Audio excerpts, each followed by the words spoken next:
welcome to everyone, Master Gardeners and participants for joining us. This is the Benton County, Oregon Master Gardeners Association putting on Seed to Supper. So welcome so much for joining us. Couple things, we do ask you keep your mic muted during the presentation. We've got a number of activities that we'll have going throughout the evening, opportunities to ask questions and talk amongst ourselves. But while we're doing the presentation, if you can keep your mics muted, do encourage you to have the chat window open and use that as you have questions. We do have someone moderating the chat and we'll be responding to those. And we have a number of times throughout the presentation where we can stop and ask and answer questions as well.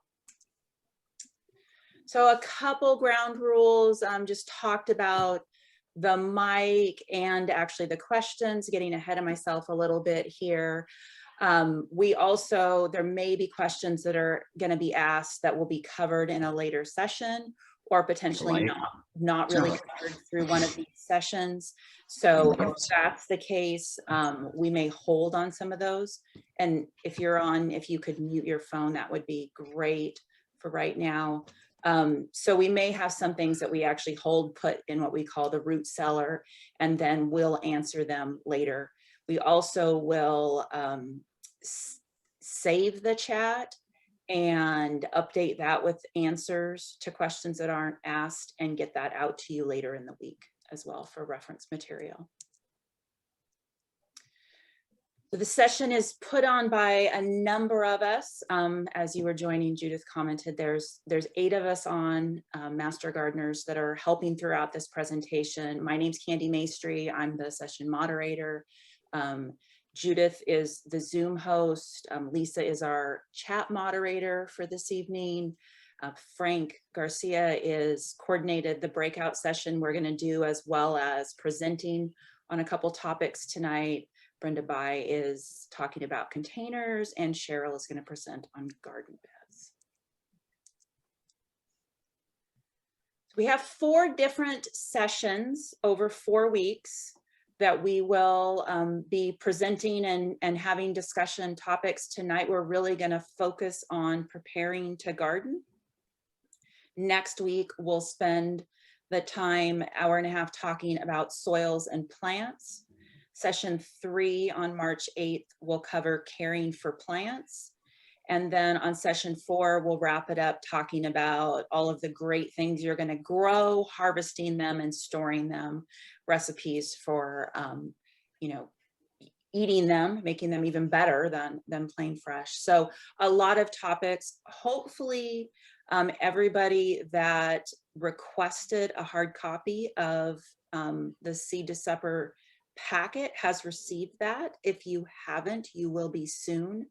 Also is available online at the link that was sent out in the welcome email with this Zoom link. In that book, and I've got mine here, we're splitting each of these sessions into a couple different chapters are being covered during the book. During the presentation. So I mentioned the Seed to Supper book itself. There were a couple other items that were sent out with that PDFs are available for if you would like to only get PDFs.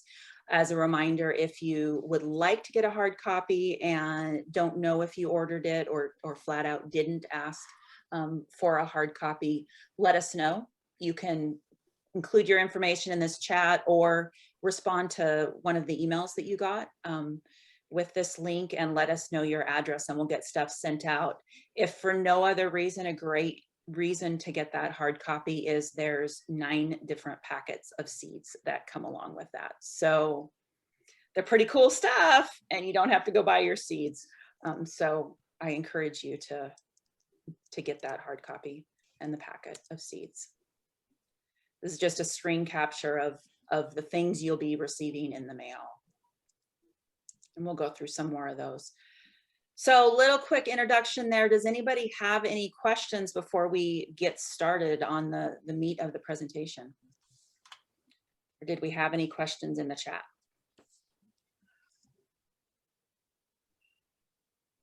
Nothing? Nope, not yet. Okay, well, then we are going to do a poll. Hold on, Candy. One just emerged. Will the PowerPoints be provided? Will the PowerPoints be provided? Yes, we can make the slide deck available to you. I will put that in the participant folder as well. Very good question. Just a reminder for the poll, once we get started to, this is just for the students, Master Gardeners. I know there's a lot of us, but let's get feedback on just from the students. Thank you. Okay. Okay, I'm going to launch the poll. Can you all see this? Yes. Okay. Excuse me. So everybody, all the students, please fill out your answers to the poll, to this question of the poll. And then I'll stop it and we'll go to the next question. Well, first we'll look at the answers to this one. Okay. Give you another like 10 seconds.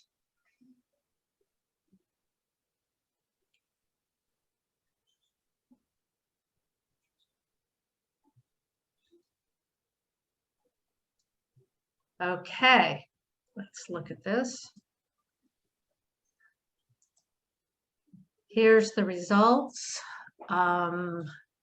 Okay, so we have which best describes your previous gardening experience. Oh, I'm sorry. I didn't realize it was all the questions. I thought it was just one of them. I should have given you more time. So it looks like the biggest number, 43%, have 2 to 5 years of experience. But a couple of you have, or one of you has never gardened before, and one has more than 5 years, and a couple have about a year. Then let's go on to question 2.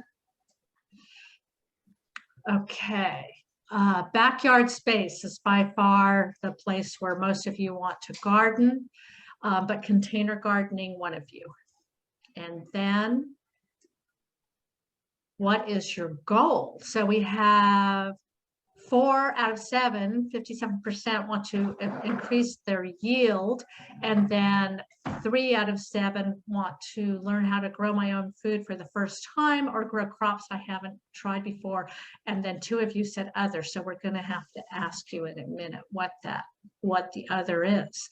And then where are you from? We have 71%, 5 out of 7 from the Corvallis area or Willamette Valley, and 2 out of 7 east of the Cascades. Okay, so the question is for number 3, what is your gardening goal? What does the other mean? And if you put other, you can unmute yourself. One of them is grow things the right way. Anybody else?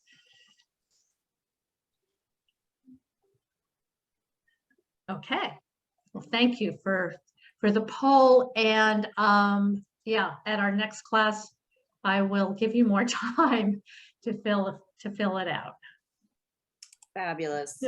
For future, and I'm struggling a little bit here, for future reference, I only saw the responses to the first 2 questions come up on my screen.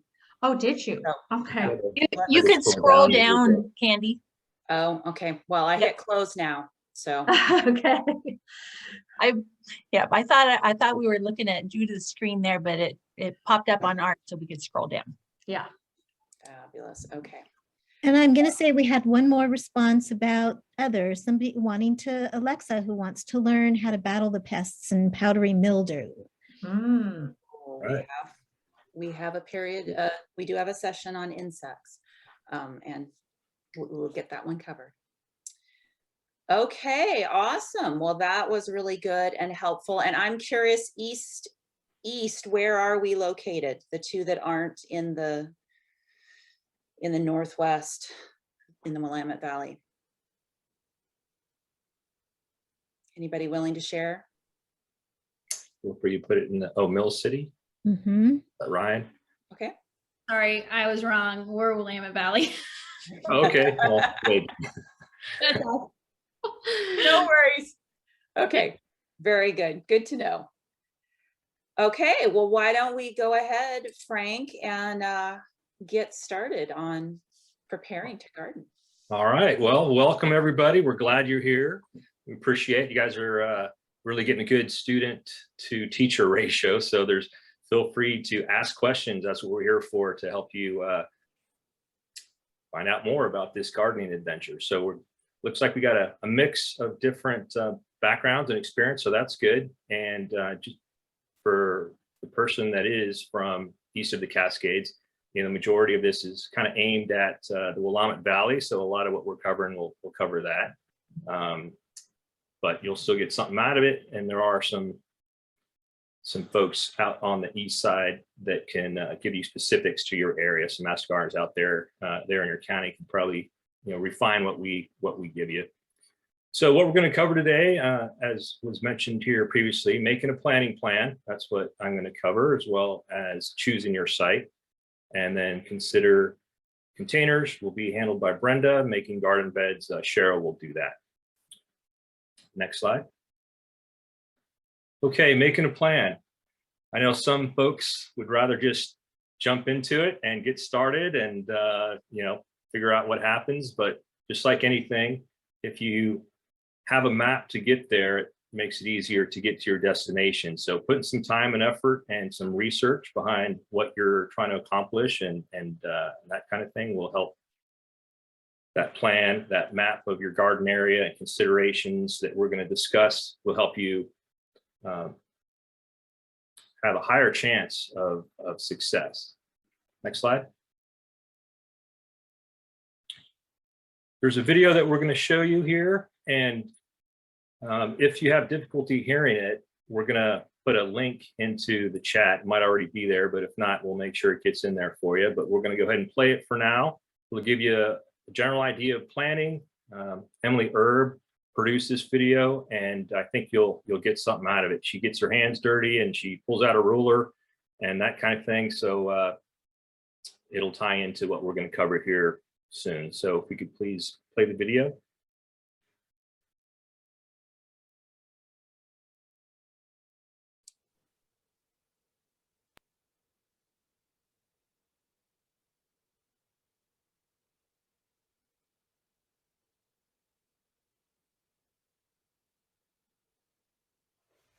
Hello everyone, my name is Emily and I'm a master gardener, and I am here today to talk to you a little bit about vegetable garden planning.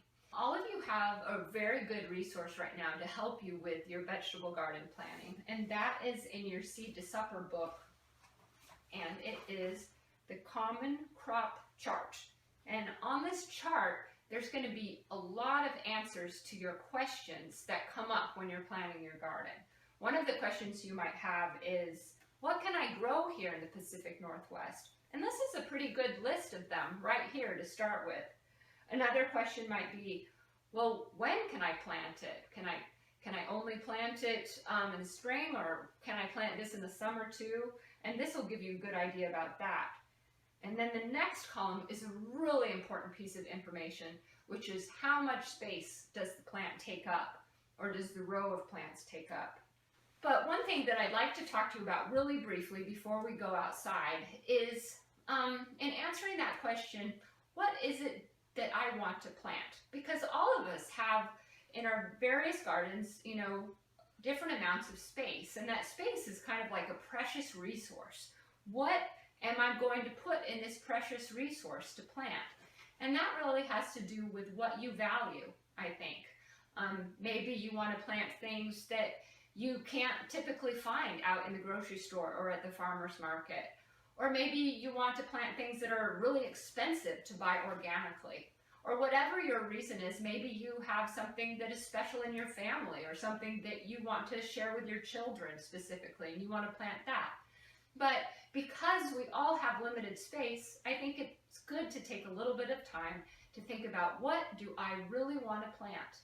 And that's also helpful in the other stages that come next, because if you have plants in the ground that you really care about, then you're more likely to weed them and feed them and water them and harvest them and have that motivation to see this process all the way through to the end and be successful. So I will meet you outside now in just a moment and do a little hands-on demonstration about garden planning. Here we are out in the garden, and I have a space which is about 10 feet by 4 feet for us to play with today. And you are going to do this on graph paper, but I'm going to do essentially the same thing that you're going to do on graph paper, but out here in the garden.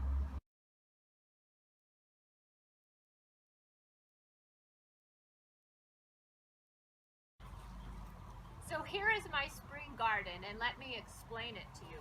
Also notice that I'm planning with a measuring tape, and now I also plant with a measuring tape because it really helps to get oneself to be honest about how much space things take if you're actually measuring it out as you go. What I wanted to plant in my spring garden was broccoli and cabbage and cauliflower. Now all of these guys take about 12 to 18 inches from the center point to the center point. And so we have these big circles kind of representing how big they'll be when they grow up. But when we plant them, transplant them in, they'll just be these little guys, and they'll look like they have a whole bunch of space around them. But when they get big, they'll have this bigger sort of a footprint. Now the next thing I wanted to plant was some lettuce.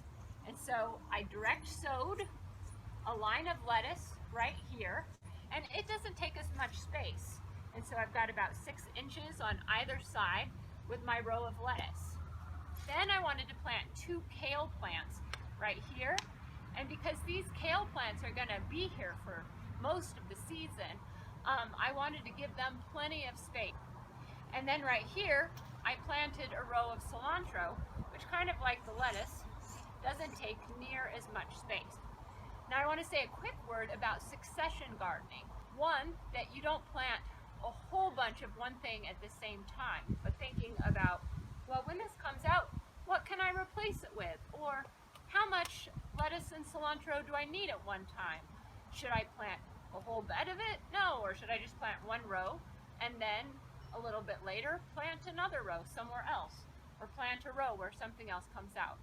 So now I'm going to move on to my summer garden, and you see I do have a little bit of room left for that.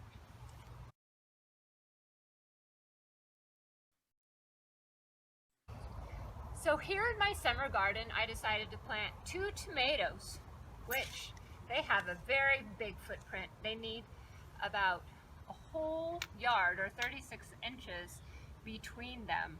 And so I have these 2 here. Then I'm going to have a little row of bush beans, and then I have some peppers here, which only need to be more like a foot apart from center to center. And so that completes my spring and summer garden planning for this little bit of bed, and I would say have fun with it.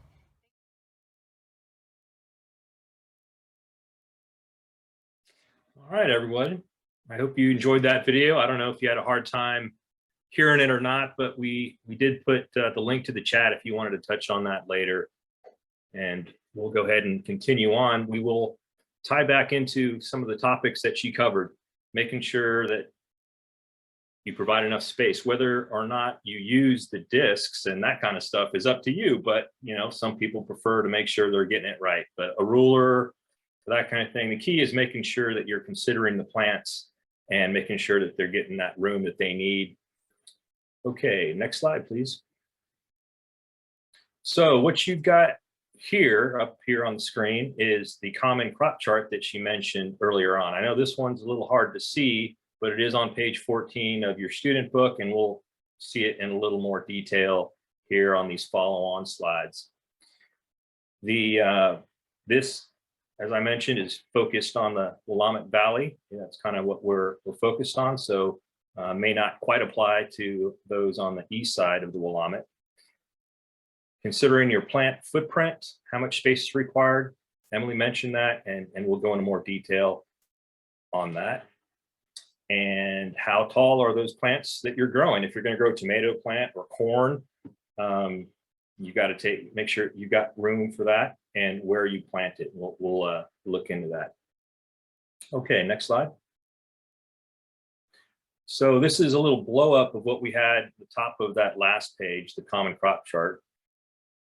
This has got some great information. If you start up here on the top left, you see that what type of crop it is, whether it's warm season or cool season, some that may want to plant here soon. We're entering that time. It's got the planting windows. These are general times to plant, you know, seed packets, which are very important to get that detailed information on what type of variety you have. And we'll talk about seed packets, how to read them on some of your follow-on sessions. And the footprint, how much space is that going to take up? And those are footprints for a mature plant. So just like Emily did, you're going to want to make sure that you're accounting for that space. Otherwise, it's going to really get overcrowded. And how you're planting it, that planting method, transplanting, row, the height. We'll talk about what that means and here on the next slide. Days to harvest, all things that you need to consider. And some plants require a lot of sun, some are okay with some shade. And based on the areas that you have to grow, you've got to take that consideration when you're choosing what you want to grow. Last column is succession. So I don't know if you heard what that meant. But if, let's say, you plant a whole row of lettuce at the same time, then all that stuff is going to mature at the same time. A lot of people will grow it in succession. So every couple of weeks, maybe they'll plant some. You can do that with peas, you know, a lot of different plants that you have enough growing season, you can do that with. Next slide. This is just a highlight of what type of space it takes from here on the left side, a small little tomato start that you might buy in the store, to what it'll look like. You know, 36 inches, a full yard is usually what is recommended for, you know, those larger tomato variety types. So you've got to make sure that you are accounting for that. Some other types of plants there on the top, squash, summer and winter, they really take up some space, you know, up to 6 feet in a square area. So got to make sure that when you plant those, you've got that space for them to grow into. Next. All right, on the bottom of that crop chart, it's got a little key on what it means to be short, medium, and tall as far as plants go. So, you know, part of it might be familiar to you. You know, it sounds like we've got a mix of different vegetable gardeners out there, but traditionally, you know, it's a short plant. If it's under a foot tall, if it's between a foot and 3 feet, it's considered a medium-sized plant. And tall, of course, is a foot or taller. So when you're considering where to put that, and we're going to talk about, you know, where the sun comes, you've got to make sure that you're not leaving those plants that need a lot of sun behind those tall plants. Next slide, please. Planting dates are pretty important. You know, we're getting some frost here over the next couple days. So that is something that has spoiled a lot of gardeners when you're planting things, getting all excited. Hey, I'm going to get out there in the garden. You plant things a little too early, and you might not have the best result. You know, they quite possibly could die if you don't protect them or do something to make sure that they're protected. But generally speaking, here in Corvallis area, April 23rd is considered the last frost date. And the first frost date is October 26th. So as you're planting those things, looking at the seed packets, making sure that your plant is going to have time to mature over our, you know, not the longest. You can grow a lot here in the Willamette Valley, but, you know, it is a shorter season than some areas. So you definitely need to account for that. Next slide. Nope, that's not Emily. That's somebody else, but another gardener who's planning out her area. And some things that you need to think about before you get into the dirt is why are you gardening? You know, a lot of people have different reasons for it. whether you're trying to eat better, you're just interested in a new hobby. But it will take some effort. And, you know, as you start out a garden, sometimes it doesn't take quite a lot of effort to water it and that kind of thing.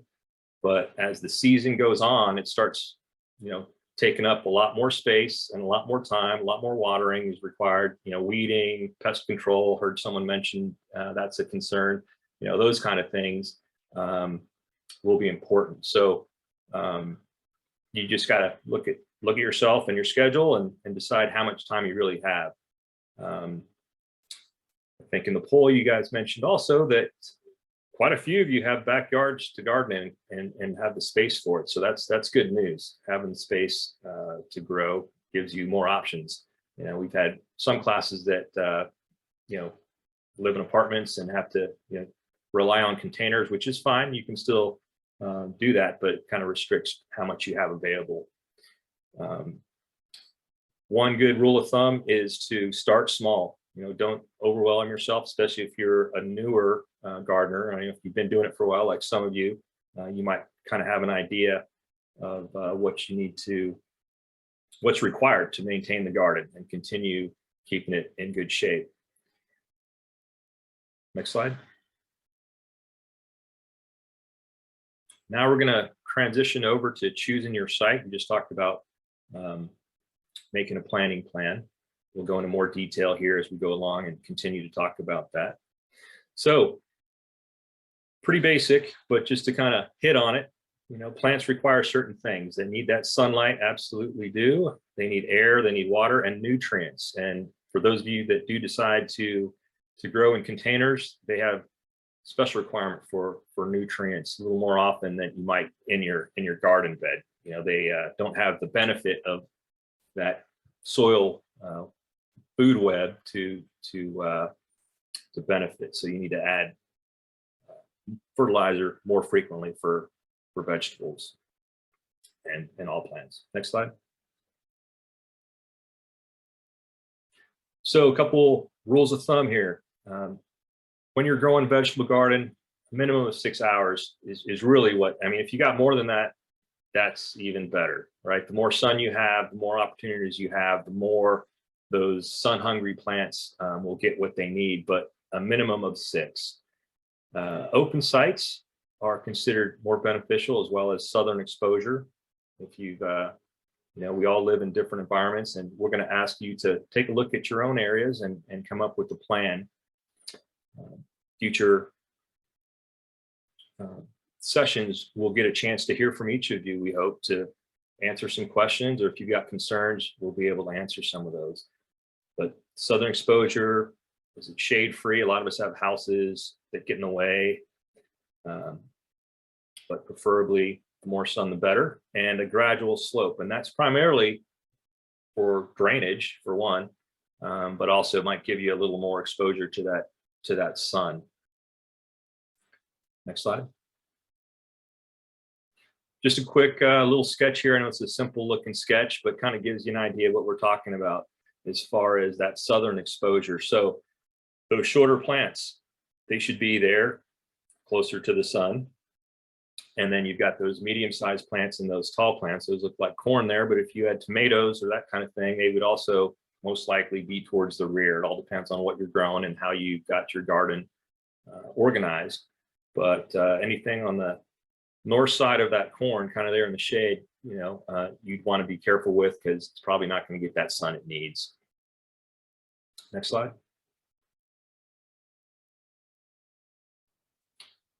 So a lot of us here in the Willamette Valley have a lot of clay. So that's one thing, you know, you really need to pay attention to. Whatever area you're gardening, you might have to add some supplements or some amendments to allow it to drain a little better, to prevent having standing water. And one thing that is kind of interesting, was interesting to me when I first heard about it, is weeds are a good sign, actually. You know, if weeds can grow there, that means plants can grow there. And they might just be a plant that is in the wrong place that you might want to move out, or maybe not if you like weeds. Next slide, please. All right, so we're going to ask you to, well, you'll have the opportunity to, through your homework, plan out your own garden location and to consider some of these things. You know, where is the best airflow? Do you have walls or fences that are kind of tall? Do you have breezes that will be able to help keep away some of the disease? Some of those things like powdery mildew and that kind of thing. Love that moisture, love those dense plants that, you know, there wasn't enough space accounted for when they planted it. And you have a better chance of those pests than if you had a good breeze coming through. As far as convenience, I've heard some people say that they like to be able to see their garden from their kitchen window. You know, sometimes over the sink or whatever, they can see wherever your kitchen is or wherever your backyard is. Being able to see your garden there, you'll probably think about it more, and you're more likely to go out there and harvest it and get out there and do what you need to do to maintain it. So some other things we'll touch on. There's a sketch coming up, but you know, you're probably going to need some equipment and determine where your water is. You know, is it accessible to your garden? Where's that hose? How far is it going to have to go in order to water all your plants? Where's the shed, if you have one? If not, you know, you have to find another place for all those tools that you might need. And we'll talk about some of those in future classes, some recommended tools to have on hand. So if you have a little plan, you know where things are, and you know how the water is going to work to water, and you know you've got your tools ready, you'll feel better, and you're more likely to get out there and when you're prepared with those things. Next slide. Yeah, take a look at that. Most of you can probably already guess. Probably not the best place to plant, but you know we all have different backyards and different concerns, different things we've got to deal with. And some people, like myself, I've got, you know, about a quarter of my yard is a low area, so there's things that I need to do, raised beds or other things to, you know, reduce the impact of that standing water. A lot of times you get, you know, if you do try to plant things there, you'll probably have diseases and that kind of things. Those roots don't like to be wet all the time. You know, they like to get watered, but they need to dry out once in a while and that kind of thing. So if you got creeks or that kind of thing, not a good thing. I did mention that breezes are a good thing, and they are, but if you've got an extreme windy area, I have some of that as well. Sometimes in the afternoons and the summer times, you know, I've got some pretty strong breezes. You've got to take that in consideration as well. You might have to provide some type of windbreak or support your plants a little bit better. You know, I've had instances where some of my container plants have fallen over because it's been so windy, or branches break off. So, you know, having structures or wind blocks could help you out. Another thing that some people have experienced, and you guys all have, you know, different areas, but you know, older homes tend to have lead in the paint on the houses, and some of that leaches into the ground. So that could be a problem. That could be poisonous, and that's something that you don't want to have. You know, other people might have, who knows, an old garage where a lot of gasoline was spilled, or, you know, who knows, whatever that is, whatever was in your area, just be aware of what's been there before, and be careful as you plant those things that we're going to eat. You know, you don't want to ingest that kind of stuff. Next slide. All right, we're going to switch over to making a planning map. And so in your student guides, everything that I've covered so far is in chapter 1. And these diagrams here are also in chapter 1. And let me see if I can page here. Yeah, so the sketch on the left is on page 10, and pages 20 and 21 have blank graph paper for you. So as you account for what you have in your own yards, as you assess your gardening areas, we're going to ask you to, by next week, we'll touch on a little more, but here, the sketch on the left, take a look if you can see every, details of it. It's got tall bushes, if that's going to block sun, or, maybe that's a good thing for blocking strong winds, but maybe might be a consideration for sun. Where's that water bib or the hose? Where's that going to be stored? And a house. I know that I've got some pretty tall trees on one side of my yard, and then I got the house. So the center of my backyard is the best place for me to plant, because I'm really limited on how many hours of sun, especially the closest I get to the tree or the house. So depends on, what you have. You'll have to take those kind of considerations. What's, where's the walkways in order to get to where you need to go. And then from the left is just your sketch, and that includes your whole backyard, considering the big picture. And eventually you're going to reduce that planting area, where you're going to actually put the dirt and plant, over to the right. So, that is a 4 foot by 8 foot square that we've got shown. And you may not have that area, and that's fine, whatever your area is. We all have different types of area available. So just make sure that you use that as you build your maps, and that might help you. There's different ways to do it. Some people would rather do a Google Earth, picture, and then kind of mark out on there if you're that savvy and can, put it up on PowerPoint or whatever, good for you. But, this is the old school way of doing it, and it's just as simple. Next slide. All right, just an example of as you fill in that map, we're refining down from that sketch of your yard into the planting map, and you'll eventually build it once you decide what space you need. Having a little north, south, east, west will kind of help you just, confirm where the sun's coming from, that kind of thing. One thing while I'm thinking about it, for some of us, if you really want to get technical, it's as far as which way the sun's coming from. There's some apps out there, and this isn't necessarily a Master Gardener approved thing, just something I've used in the past. It's an app called Sunseeker, and if you just an app that I've got on that I've used here at home. It's an Apple iOS app, and no paid endorsement or anything like that, just something that I use. And it's helped to kind of decide, you can, whatever time of the year, it'll tell you where the sun's coming up, and you can kind of go outside, and it's got a way of telling you where the sun's going to be at different times of the year. So it might help as you're considering later. You don't need that for this homework that you're doing, but something if you're interested in, drilling down a little deeper. And so these examples, as I said before, are in your book. This one on the right has actually got areas laid out for spinach, peas, cilantro, arugula, and some of those other things. A lot of those are great plants that can be planted here soon. You guys are coming into this class at a good time. A lot of those are cool weather crops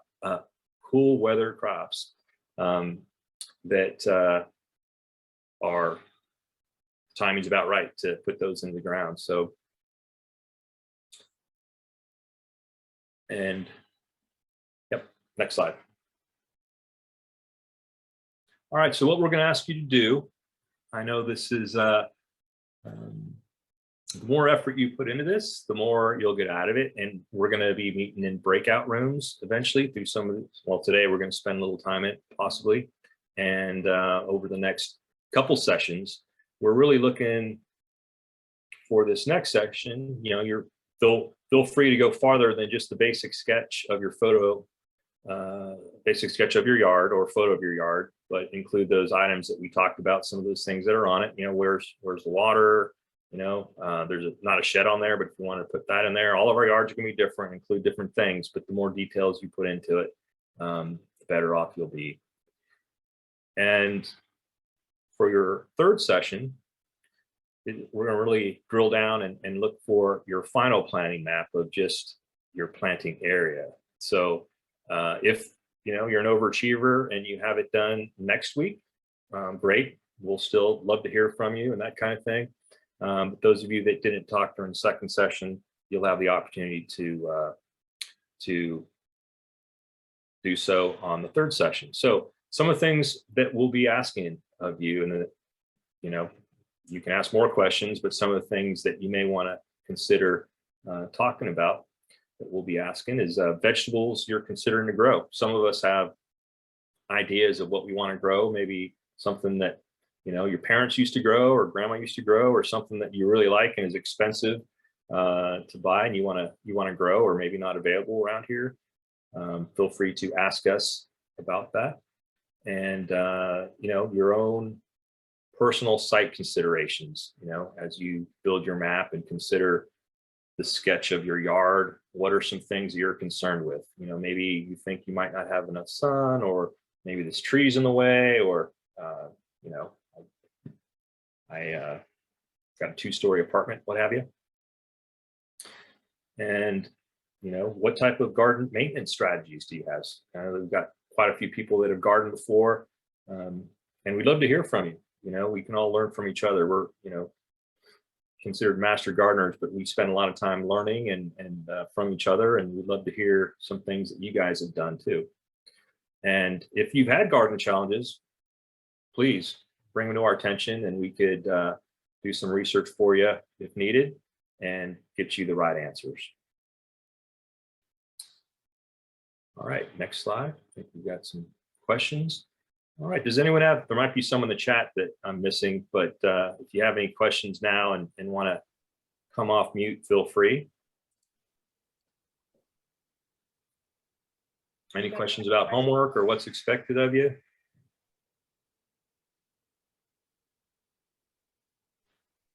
Anything in the chat I should? You guys have been really great answering my questions, but just like with zucchini, for Delicata squash, does that grow here, and is that considered a summer or a winter squash? That is considered a winter squash. Okay. And it does take a little bit longer to grow. It does have a long growing season, but it can be done. And It's well worth it. yeah, I know they're so good. Yeah, no, I taste them here moving here. I'm like, oh my God, these are great. it's one that does take up more space, but Okay. it's one I like to do if you like the winter squashes, if you like them, because you can store them. Like I don't even Right. eat very many of mine in the summer. I save them and I'm still eating them. That's Yeah. awesome.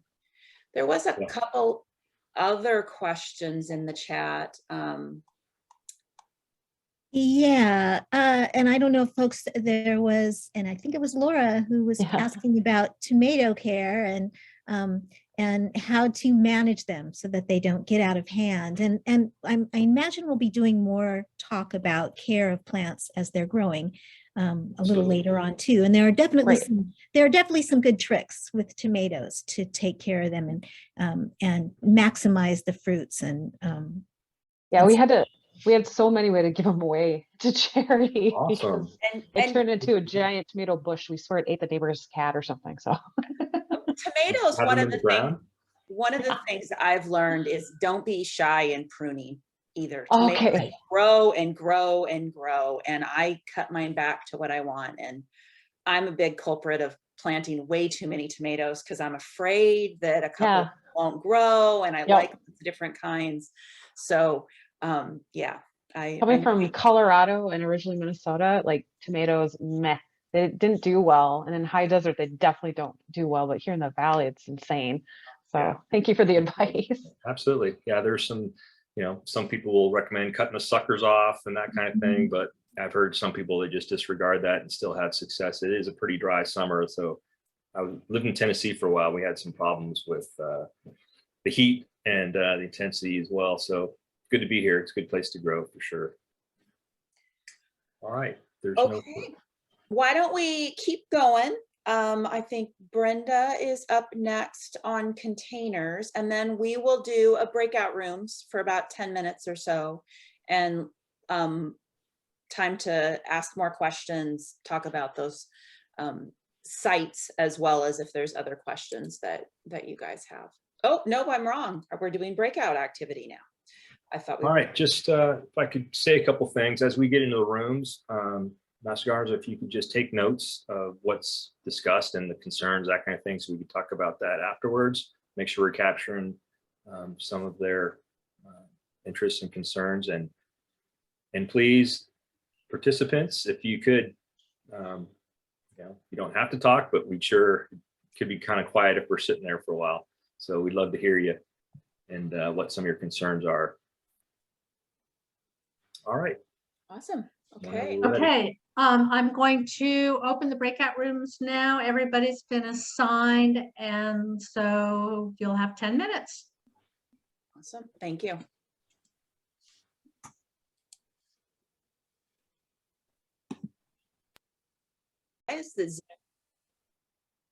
You did not get a warning, but it's something for us to remember moving forward. Master Gardener needs to keep an eye on the time. Would be a good thing to do. So we are going to keep moving. We are right on time in terms of finishing. So a little friendly point out for the for Brenda and Cheryl when they get to theirs. Hopefully you've got your timing down.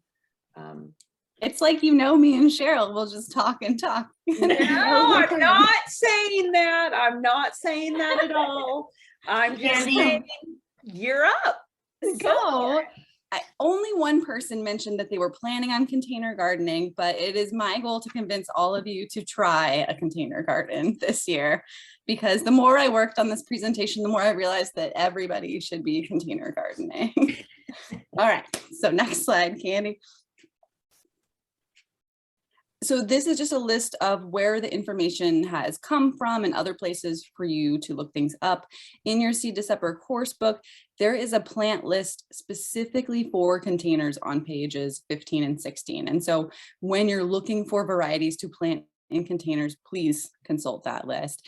There's also specific paragraphs and mentions of other things. They're all listed there. You don't have to go back, Andy. This is just extra stuff to look at. So there are specific situations that people think of with container gardening. And the first one is obviously you don't have a backyard, you have a balcony or you have a patio.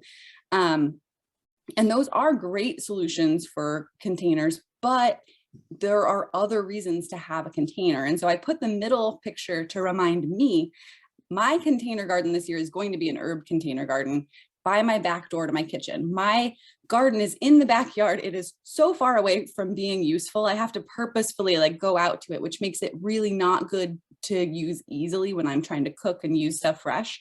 Whereas having herbs right by my back door is so much easier. And so for me, even though I have a big garden in the back, I also have a small herb garden right by my back kitchen where I can get to it easy.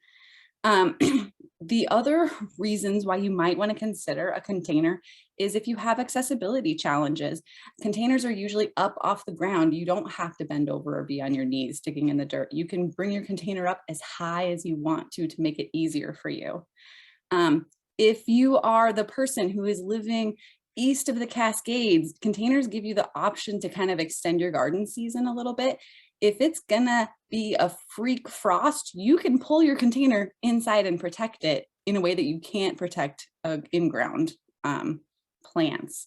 And same with heat. In the middle of Oregon summer, when it's 100 degrees out and your basil is gonna just melt, you can protect it and get it a little shade in the afternoon instead of leaving it to melt in the heat. If you have bunnies, like I have bunnies, bunnies only get up so high. They will not get into containers that are a little bit higher than that. So if you have bunnies and moles and voles, or even insects are sometimes a little bit easier managed in a container because you can get through a container. There's not as much plants and debris. So you can look for those insect bodies and misbehaving insects in a container a little easier than you can in ground. So those are great reasons to consider containers. All right, next. So the key things to think about when you're container gardening, the first is just matching the size of your plant to what you want to grow in the container. Obviously, when we all go to buy seedlings, they look so small. But we've talked about how big those plants get when they are full size. So you need to be aware of that when you're choosing your containers to plant into. And so size really matters quite a bit in containers. You need to make sure you have accessibility to water. Containers need more water than plants that are grown in ground. And so you need to have them close to a water source. In the middle of summer, some plants you're going to need to water every day in a container. Some containers also tend to kind of transpire and lose water more quickly. Those porous type of containers like ceramic containers or terracotta is what I mean. Terracotta containers tend to dry out faster than other containers, and you need to be aware of that and paying attention to the water that your container needs. But also your container absolutely needs drainage. Roots, in addition to the water that they need to soak up, roots actually need to breathe. And so you cannot have plants sitting in water. Their roots will rot. And so you have to have drainage holes. And so when you're planning your container, you need to plan a way to drain away the excess water. All right, next slide. So plant selection, we talked about size matters. And so because size matters, plant selection is pretty important. And there are different varieties of plants, and some of them are more suited to containers. But you can find a variety of almost anything you want to grow that comes in a container variety. So I gave you an example here in this picture. There are indeterminate tomatoes that exist. These are vine tomatoes that grow up to 20 feet long. They're not a great match for container gardens unless you are a very magic trellis maker.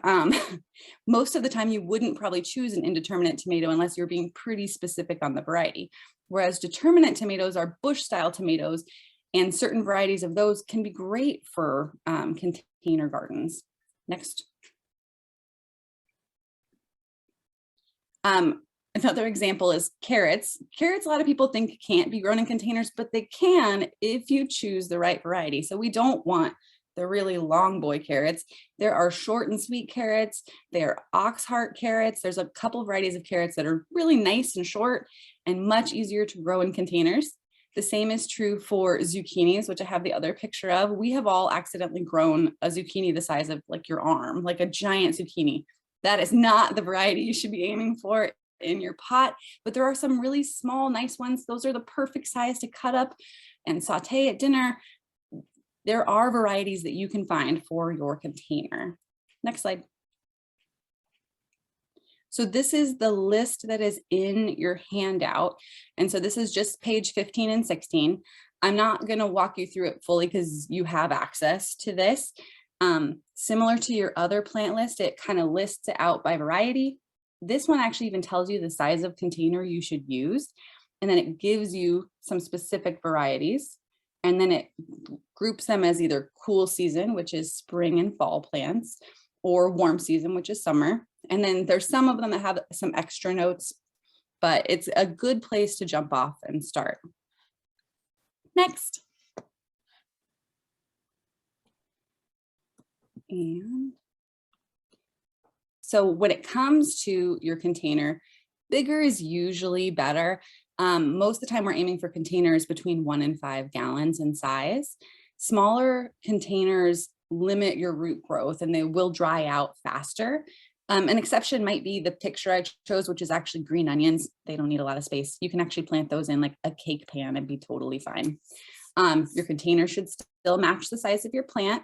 Again, your container needs drainage holes. I will repeat this over and over. And then if your container was used previously, so if you're using old nursery pots or something you've used to grow vegetables in the past, you have to sanitize it before you use it to grow vegetables. So you can use a diluted bleach solution or hydrogen peroxide to clean out your old container before you plant new vegetables in it. Next. All right, this is where I have a huge bone to pick, which is containers do not need to be expensive. If you Google container gardens, you get like these beautiful pictures of these crazy 6-foot pods that people are planting into and these beautiful like ceramic containers. You don't need to do this. Containers can literally be almost anything. And so I got some really good examples here for you. The top left, those are rain barrels basically that people use. They used to be food grade barrels. They've cut them off and planted them with, in this case, lettuce, etc. The top right is just a mishmash of random containers. I see some of those are the ones you keep like office supplies in your shelves. It's just clearly anything they had around the house. Great, you can plant up in those things. The bottom left, if you've ever seen fabric grow bags, those are fabric grow bags. They're usually about $10-ish at the store if you buy them. You don't need drainage holes in a fabric grow bag. They already drain just fine all by themselves. The middle on the bottom, that's actually a laundry basket that someone put fabric in, landscape fabric in, and just planted into a laundry basket. I've also seen people use laundry baskets for strawberry containers where they don't put the fabric in and then they plant the strawberry plants literally in the outside of a laundry basket. And the bottom right picture, those are 5-gallon buckets that you get at the hardware store. In the past, I got them for free from friends who had restaurants. So I would strongly recommend not choosing expensive containers because you have to put soil in these, and soil tends to be the expensive part of container gardening. Your container should probably not be the expensive part of container gardening. All right, next one. Oh, and Candy's saying fabric bags and how long they last. I think everyone's a little bit different. They're a couple seasons is kind of the answer that I find, but I haven't tried using them actually. All right, so prepping your container. You have to put drainage holes in your container, like I've said. So this is a picture of drainage holes in the bottom of a Rubbermaid tote, which would make a great growing container. There should be a hole about every 2 inches or so. If you're worried about soil coming out the bottom, you can line the bottom with something simple like newspaper. I actually also use coffee filters in the bottom of my containers. It's not recommended to use rocks. That was the thing that we used to talk about. We do not recommend rocks anymore. So coffee filter, newspaper, extra random paper you have around your house would be fine. Anything like that. All right, next slide. And I am almost on time. Okay, so these are 2 example containers. I wish I could claim that I had made these. I didn't. They're from a website called Dave's Gardening, and they are not mine. But I think they're a good example of thinking a little bit outside the box when it comes to containers. And so the one on the left is a spaghetti garden, and it's got small tomatoes in it. It's got garlic in it, basil, oregano, rosemary. I really like a good themed garden, so I really appreciate this. The one on the right is a tea garden, and it includes a valerian plant, lavender, chamomile, catmint, other things that people can do for a themed container. If you like a themed container, is lettuce mixes. That's a big thing that I'm a fan of. And you can mix lettuce with spinach, Asian greens, and radishes. I've also done like salsa themed containers before, or pico de gallo containers is something else you could do with tomato, jalapeno, cilantro. I love a good themed container, but you don't have to. You can just all plan it the other way. But if you feel like everyone else is getting to make these amazing garden plans with their square foot garden, you can also do it with a container. This person planned out how big their plants were going to be and picked a container where they would fit. And so I think it's a really nice idea. All right, that's everything. And I even maybe finished in time. Is there any questions? I've been watching the chat a little bit. I think questions are being pretty well covered, although there's one, and I'm not sure how to pronounce name, Arrow maybe. Mhm. What's the best way to get large amounts of soil from the store to the backyard? And it's a little bit, beyond the topic, but you need large, if you're going to have big containers, this is also a dilemma you got to deal with. So depending on how you're getting your soil, if you're ordering it from a place that delivers, they can get it to some places. If you have a place in your backyard where they can dump it close, that's one option. If you're in my shoes, I had to just have it dumped in the front yard and wheelbarrowed slowly to the backyard, which took forever. Does anyone else have any other suggestions? I've just sweat and lots of effort is the answer that I have always had. That's I have a suggestion, right. Brenda, because Yeah. I'm not going to let you out talk me. So I container garden also, and I buy 25-pound bags of soil that I can hardly lift. So I have them in my trunk, and I put plastic down in my trunk, and I actually open the bag in the trunk and fill the containers and then move the containers. So if you're, you know, I'm not a 95-pound weakling, but close. And so that's how I do it. Great idea too. So one more question popped up. What's a good is there a pest flowers theme container garden, which is something I know we'll talk about, you know, some things that are good for drawing pests away from what you don't want them near, but maybe just a little heads up now with that question. I don't have a specific answer. My personal answer is that I love putting flowers in the middle of vegetables. I think it makes a beautiful garden. It's also useful to draw in pollinators depending on the type of flower that you're choosing. And some flowers are known to help draw pests away. So in my garden last year, I focused specifically on nasturtiums and marigolds being added in, but there's lots of other flowers that can be added in. Is that something that we're maybe going to talk about later? I don't remember it being on the agenda, not specifically. Not specifically. We talk about pests, but we could do a little bit of research. I would agree both of those are very good. I've done both of those in my garden. So let's And come back to that one maybe.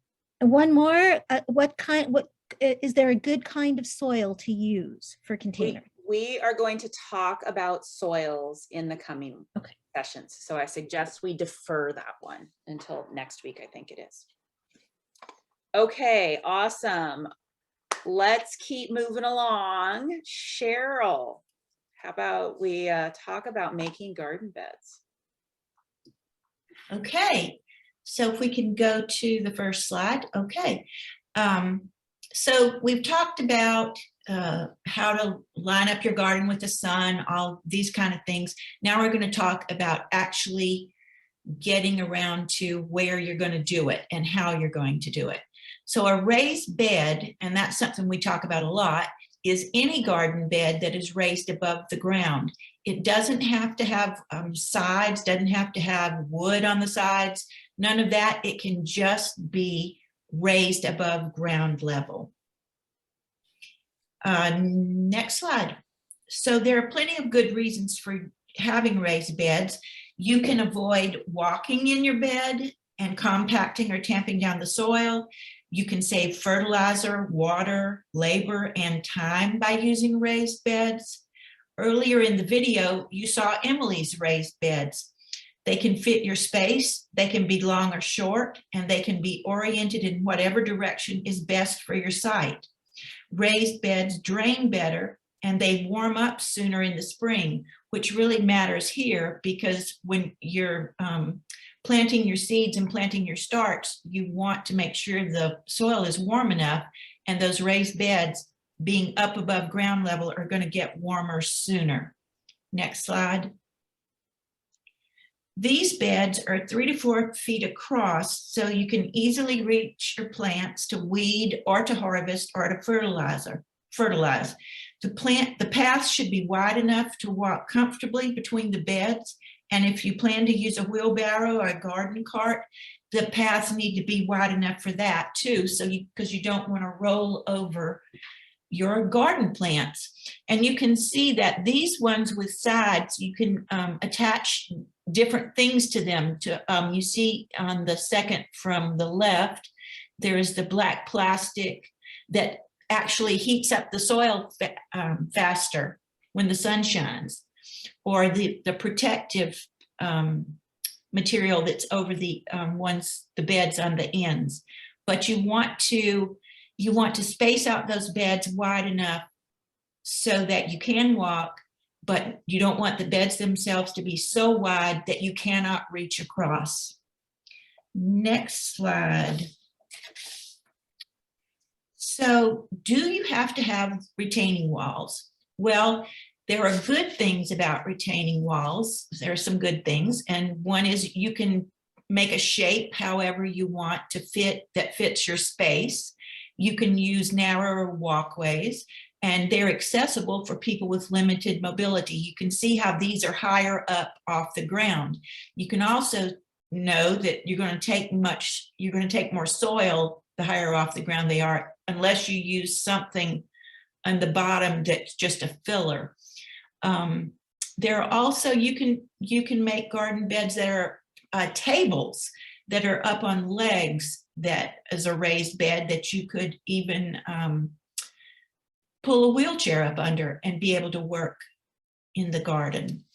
The cons of the retaining walls are they're expensive and, well, to build. I mean, but once you've made that investment, then you've got those raised beds. Also, they're in a fixed place. So if you decide next year you want to orient a different way, if you've got walls, that's harder to do. One thing about raised beds is they are ooh, I lost my slide. Huh. Okay, I'm apologizing for my phone ringing. And there we go. Okay, so, I was going to tell you that I have had many slugs in my raised beds, and I've had one that was probably 5 inches long and 2 inches in diameter. But it was easy to see and I could get rid of it. So there you go. And somebody's asking in the chat something about slugs. The way I deal with slugs is I put shallow containers of cheap beer in, I just lay them out on the garden soil. And then the next morning I go out and see how many slugs I killed, and I'm really happy. Okay, we'll have the next slide. There are several methods for making raised beds. One that you'll find in the book and in lots of other places is sheet mulching, and we'll talk about that in a minute. And then you have the no-dig method. And then it says double digging, but we don't want to talk about that. So let's go to the next slide. So here is this is in your book. The basic method for making a raised bed talks about loosening the soil to start, and then spreading compost, fertilizer, then turn everything over and create your beds, rake them level, and add mulch to the paths. This is, you will have beautiful beds. It is hard work. I wouldn't go out and start making my beds right now and loosening the soil because it's just too wet and it's too cold. I'd wait until the soil was dry enough to crumble before I did that. And now I'm confused because the phone rang, and here we go. So let's see, let's go to the next slide. So these are sheet mulched garden beds. And if we go to the very next one, slide, you can see, and this is in your book too, and in real detail, about how to build up the bed. And you can see where you start at the bottom with the soil surface going all the way up to the straw and the leaves, or the whatever you're using for mulch. So you can look in your book, and that's on page 43 to see how to do that. Okay, let's go to the last slide. I think it's almost. Okay, so this is the no-dig method. The really good news about the no-dig method is you're not digging. That no dig. There you go. You put down cardboard or black plastic. You put potting soil on top of your cardboard or your black plastic, and what'll happen is the sun will warm that stuff up, and it will kill what's ever under the cardboard. You want to use, it says to use pre-made potting soil, and the reason you want to do that is you don't want to use garden soil because you don't want to get weeds or pathogens. That a lot of people recommend that you do this, that you start this in the fall, and then by the spring it'll be ready. But I believe one of the people on this call started this in February and was able to plant by April or May. And I see her nodding her head. So that is true. And this is February. Okay. you probably don't want to use this method if your area is large. Okay, let's go to another slide. Here is one without walls, one with walls. You can see that the one on the right, you can drape plastic over. Those plants are really young and you can keep them out of the weather. And then in the one on the left, you can see there are some with walls and some without. So it's whatever you've got, whatever material you've got, and how fancy you want to be. Next slide. So I inherited these raised beds when I moved to my house. You see all those trees in the backyard. I get about 6 hours of sunlight if I'm lucky. But these are the original raised beds I started with. One of the years I had bunnies like Brenda, and so I put sides on the beds. Last year I had birds eating my strawberries, so now my raised beds look like jails.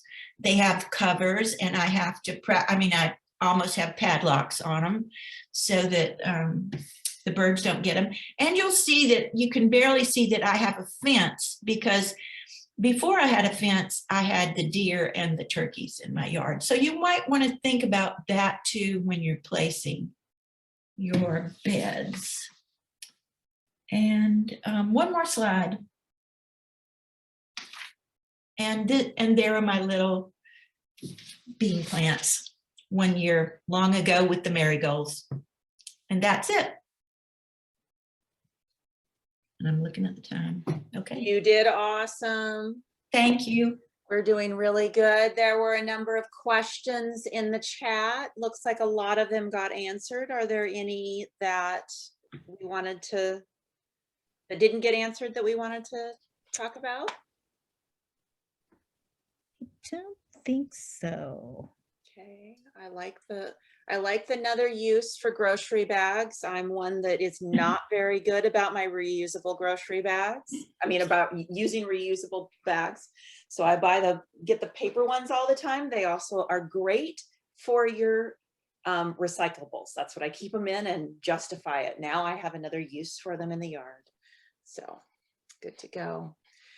Okay, well, if we don't have any questions.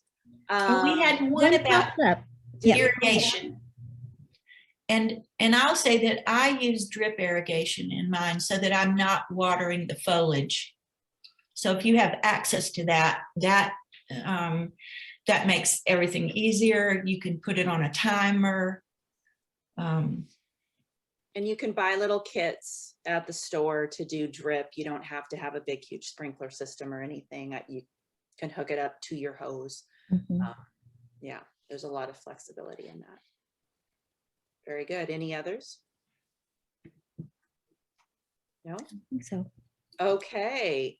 So this one, I think somehow got carried over from last week or from a previous session. So last slide, I think, or just about the last slide. So next week, we are going to talk about soil, fertilizers, seeds, and transplants.